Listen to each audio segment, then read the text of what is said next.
10 தலை ராவணன் ஒத்த தலை ராம வென்றான், மொத்தத்துல வீர வேணும் சுடலமாடா.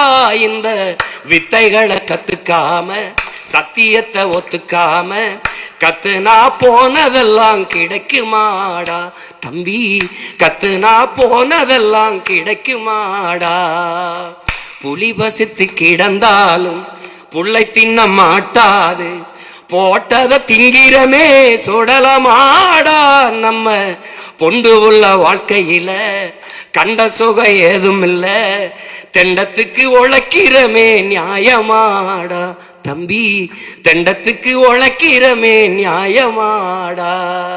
நான் முத மேடையில் எப்படி பேசுறதுன்னு எனக்கு யாரும் கற்றுக் கொடுக்கல, எனக்கு கற்றுக் கொடுக்கல. 5 வயசில் எப்படிலாம் மேடையில் ஏறி பேசணும் அப்படின்னு கற்றுக் கொடுக்கல. எப்படி சண்டை போடணும்னு தான் முத 5 வயசாக இருக்கும்போது ஒரு சிலம்பு கம்பை கொடுத்து கற்றுக்க சொன்னாங்க. அப்புறம் 10ஆவது படிக்கும்போது கராத்தே வகுப்பில் போய் சேர்த்து விட்டாங்க. முதல்ல சண்டை தான் கற்றுக்கிட்டேன், அப்புறம் தான் பேச கற்றுக்கிட்டோம். மேடையில் பேசும்போது ஒருத்தன் குறுக்க பேசிட்டு இருந்தா முதல்ல கற்றுக்கிட்டது ஞாபகத்துக்கு வந்துடுது. அவங்கெல்லாம் நினச்சிக்கிட்டு இருக்காங்க நம்ம போய் அடிதடியில் ஈடுபட்டு இனிமேல் சிறைக்கு போகிறேன்னு. சிறையிலிருந்து வந்து தான் கட்சி ஆரம்பிச்சிருக்கேன். அதையும் கவனத்தில் வச்சுக்கிட்டு பேசணும். நான் ஆள் வச்சு அடிப்பேன்னு நினைக்கிறாங்க, நானே போய் அடிப்பேன்.